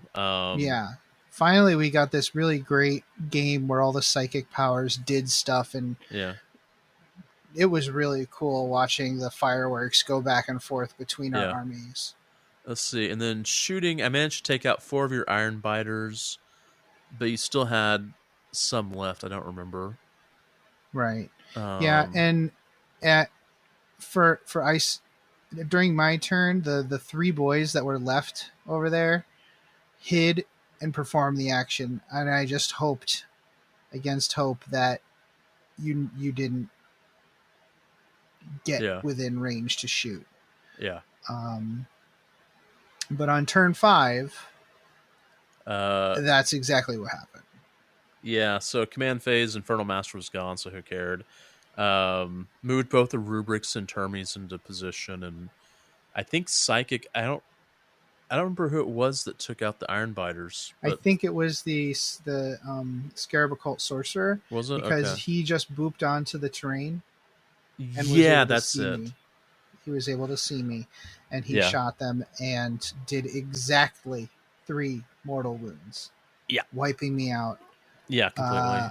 On turn 5. But at the end of the day, I did have the 15 points from performing the action once, so therefore the Orks technically won the game. It was that was a fun game. Yeah. All I had left were the Termies and a partial squad of Rubrics, I think. Yeah, everything else was dead. Yeah. I had nothing left, obviously, and that was a good back and forth. We both, at some point, were like, I'm going to lose this game. Yeah. I think that happened every turn. It's just like, every time it's just like, it would seesaw back and forth. We're just like, right. I think at the end of turn 1, you were like, this game is going to be so boring. And I was like, oh my God. At the end of your turn 1 and my turn 1, I truly thought, like, this is going to be the most boring game to talk about on the show. But it was so back and forth, and there was so much psychic power, so many mortal wounds flying across the battlefield, like putting holes in the terrain and stuff. Basically, like, it was It was awesome. Yeah, it was great. I mean, I will be honest. I almost flipped the table whenever when 3 of your linchpin units died on turn 1. Yeah, I'm trying to remember which understandable. The last one to die was the Fred. Was it the Exalted Sorcerer or Fred? Fred. Yeah, because when the Contemptor died, I was like, "Oh, this is bad." I killed something in every phase. Yeah. Yeah, it wasn't like it was like, oh, here's a squad of rubrics, man, who cares? Or like Zangors over that. It was like big stuff. Contemptor Dreadnought, like, Warlord. Yeah. Giant monster who's fun to play with, but yeah. It was brutal. I love playing with Fred, but man, every time I put him into that list, it's just like... Yeah, he's kind of a canard. Yeah, it's like, ooh, he's either going to do good work or he's going to like almost table me. Most of my games, I had a lot of trouble dragging him down despite being Beast Nagas. But, he doesn't have a lot of offensive potential. So he's fun. He's cool to have in these narrative lists. I was glad he was a main feature of your list because it gave me something to shoot for with my Beast Nagas. It gave them a reason to fight, and I appreciate that. And I'll probably keep him because he does make the list... chaotic. Yeah, well, literally. Yeah. So, before we move on to what we're going to do next, shall I read my little story? Yeah, please do. My little summary. I need access. Oh, you haven't gotten access yet? Well, I'll just read it to you. Oh, okay. Kulteth gazed into the divination pool with languid interest and yawned. They knew what was to come, but felt that they should observe the events anyways. The sorcerer drew his army forward with all the gusto that piles of semi-sentient sediment inhabiting enhanced enchanted armor could muster. Kulteth could feel the sorcerer's desire for the Orks' power. They could feel the sorcerer's certainty that he would wrest some powerful artifact or ancient shrine from the Orks. Kulteth smiled. The anticipation grew. Powerful energies washed over the Ork lines. In the first moments of the battle, dozens of the greenskins were immolated from skin to core by the Thousand Suns' psychic energies. Screams of pain and rage echoed throughout the ruined Imperial city, but these sounds were overwhelmed by the baying and chanting of the rest of the Ork multitudes. Their faith rose in a crescendo. Kulteth smacked their lips with distaste at the sight of the unfettered and untouchable green energy pulsing through the horde, which was channeled into their Weird Boy masters. The Weird Boys brimmed with that psychic potential until they were near bursting. Kulteth's grimace of disgust transformed into a grin of delight as the deluge washed over the Thousand Suns. The energies broke against the disciplined combined will of the sorcerer's coven, doing little more than singeing armor. Kulteth could feel the sorcerer's certainty at victory. They decided now was the time for their lesson to conclude. "Human," they projected into the sorcerer's mind. "Get out of my head, and I am no mere human," the sorcerer returned, clearly annoyed that Kulteth had interrupted his moment of triumph. "Human, you told me that you wanted to learn the secret of the Orcs' power on this world," Kulteth said in a hurt tone. "Yes, and you have provided me with the means to find out. I will thank you later. Now I must—" "No," Kulteth said. "No, you are mistaken.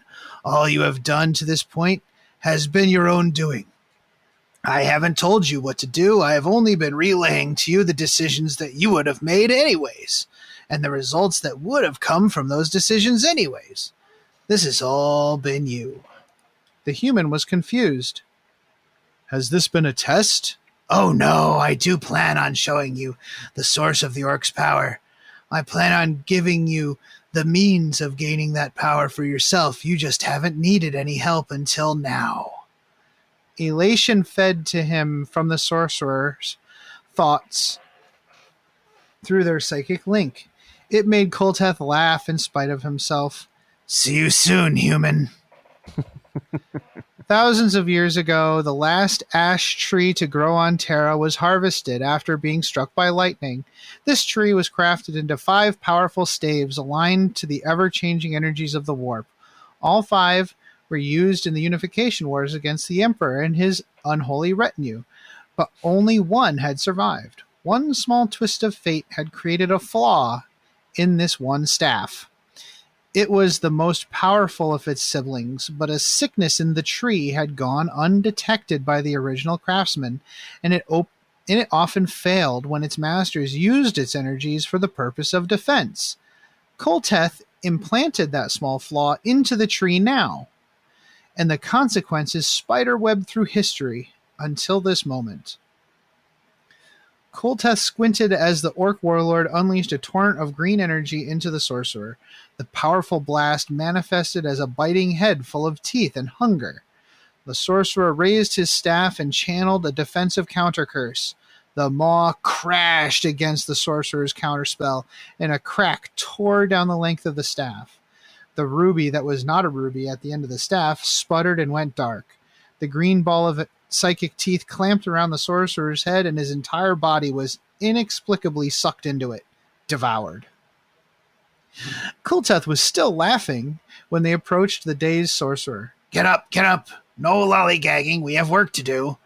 The human grunted as he stood up and then gasped as he looked about himself. It must have been quite a shock to suddenly find himself amidst a leering legion of demons. To Kolteth, the teeming mass of pink, purple, and blue potential was a thing of beauty. To mortal eyes, even eyes as accustomed to the strange and otherworldly, it must have been a bit of a shock anyways. Yes, welcome. You see, human, this is your lesson. The Orks do not have a place of power. They do not have a relic. They do not have a book of knowledge. They have nothing you can take from them. Their power is derived from their own faith. It is unbreakable in its simplicity, its lack of ambiguity. Some might say that this flies in the face of Tzeentch's plan, but I disagree. Toys, trinkets, lore, the promises of such things are merely the means by which the Changer of Ways lures you people. In the end, true power comes by ways no different than the Orks. Why have you brought me to this place? The human said. Simply to teach me a lesson? What of my coven? You don't need them anymore. They are weak. Our master does have need for you, however.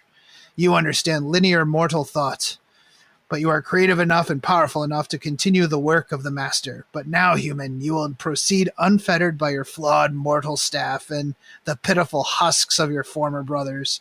Instead, armed with the lessons taught to you by the Orks, you will have true power. The end. Nice. All right. Nice.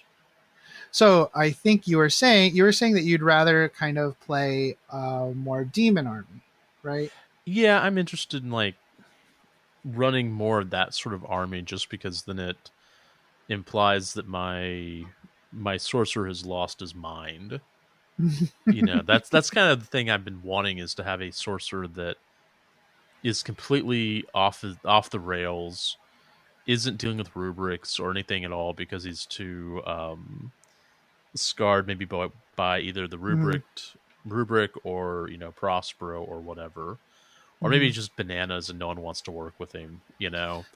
But yeah, going through and doing more demons as a thing, if that makes sense, right? Yeah, and I thought that it would be a cool like transition story where he was just killed outright on turn 1, right? Like by that spell. So I was thinking, well, maybe that's like partially Tzeentch's doing, right? Like, caused that, because you re-rolled that 1. And didn't go. Yeah, you rolled a 1 into a 1, and it's like, well, shoot. So, I think it makes sense that, like, to show that there's no, relic or magical book that can give you the kind of power that just raw faith and potential can give you. So so I think that would make sense that he would now be leading a legion of demons going forward. Yeah. Right. Kind of like, someone who lives with a, like a cat lady, but with demons. He's like a Yeah. demon cat lady. Yeah. I think that makes sense. Or maybe he got thrown across, maybe he got thrown through the warp into somewhere else completely, and it's just him. There are no Yeah. Zangors. There's no one else. He's in the middle of nowhere, so now he has to Mm-hmm. figure out how to get where he needs to go. Yeah, he does still need a motivation. I'm obvious. I'll leave that up to you. But I figured that would be that story kind of helps reflect what happened on the battlefield and what happened in this campaign. Like, Yeah. he was being guided to something, but didn't realize that it wasn't like a relic or like a fountain of power or anything like that. Uh, it was just realization. It was just enlightenment on who he can trust, or what the real where the real power lies. So, which is not Fred. Clearly not. Zing. So for the next campaign, we're going to work together to come up with an army of renown that you can use. Yeah. In your games that lets you take your sorcerer, and along with some demons, and not be totally boned by the game for not being total detachment purity. And I think the fact that you can take Imperial Knights and do that, you can take assassins and do that. I think it's only fair that maybe we can come up with a way to have like a Tzeentch demon list that is led by a sorcerer, and if you wanted to add a few other things in there, that would be fine. Yeah. The Rift War book does have that Crusade army in it that lets you take Chaos Space Marines or Thousand Suns and demons.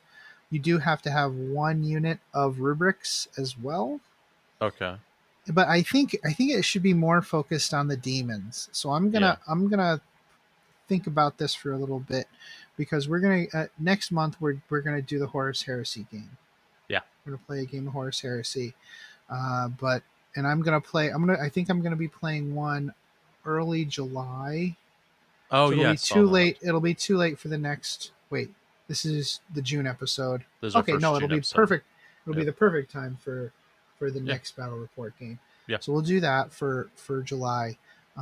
But we'll come back in August with a new Thousand Sun Demon campaign versus something that I pick. I haven't decided totally yet what that's going to be. Right. If it's going to be anything at all. I almost feel like it would be cool if I played more of an opposing forces in the unfolding narrative.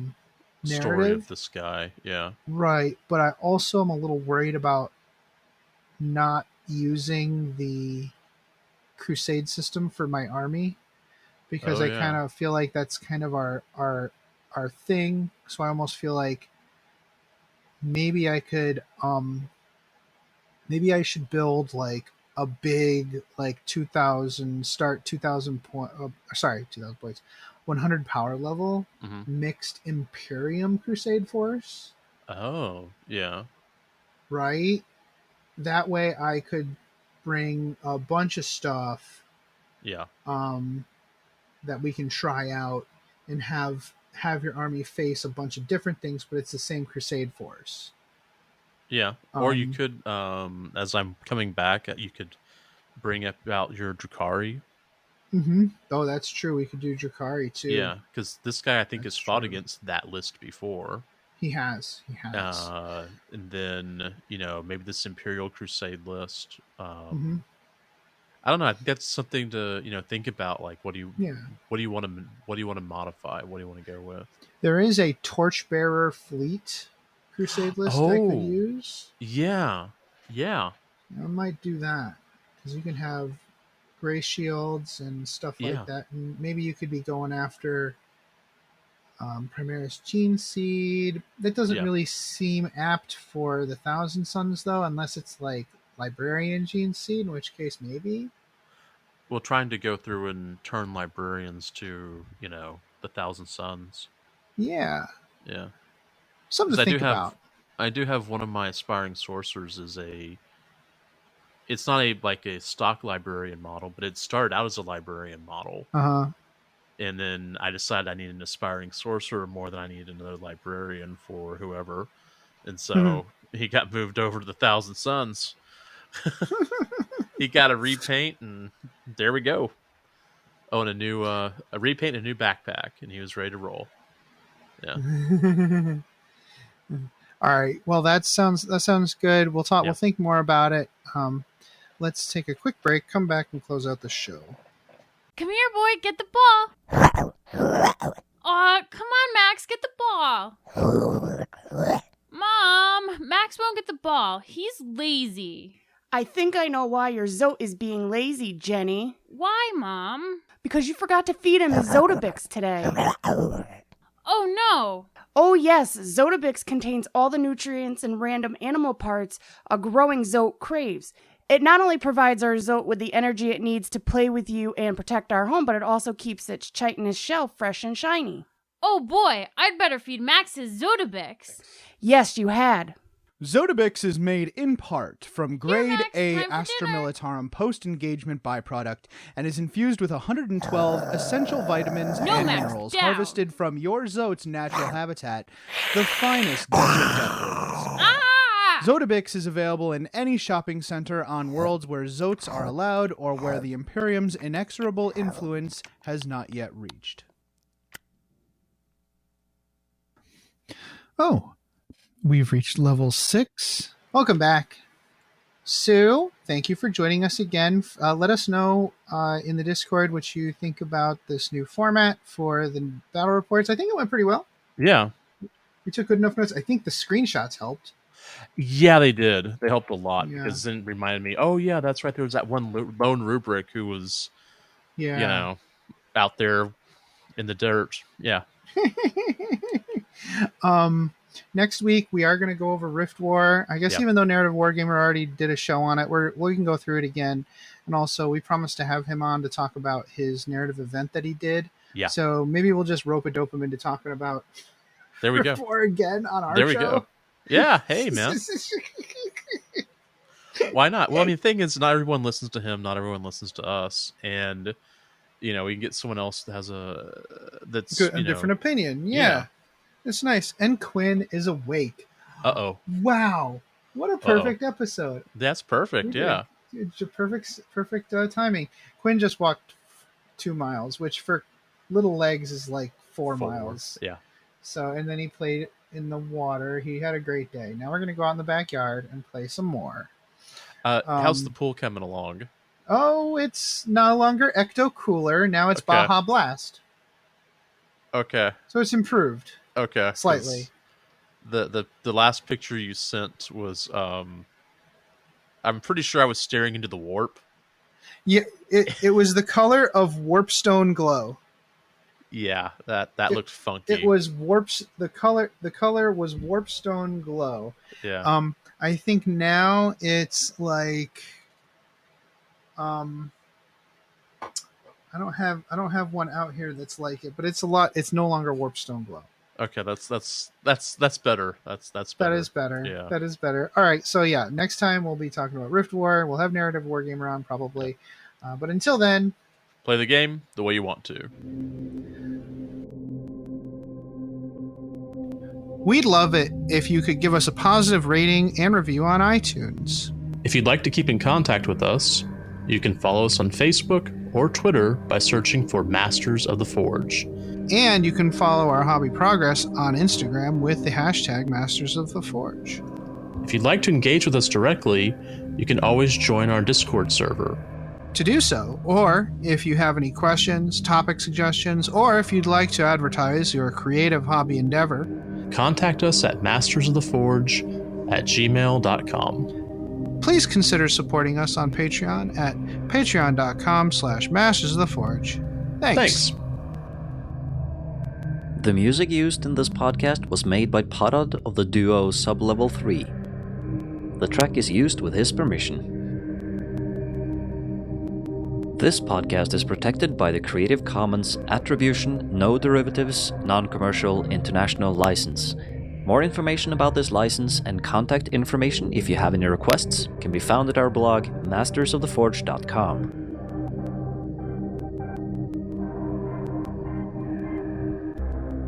It's such a good feeling to play games your way. It's such a happy feeling 40K'ing away. And when you throw dice with story in mind, it's such a wonderful way to unwind. It's a good feeling, a very good feeling, the feeling you know that we'll be back when the fortnight's new, and we'll have new ideas for you, and you'll have things you'll want to talk about. We will too.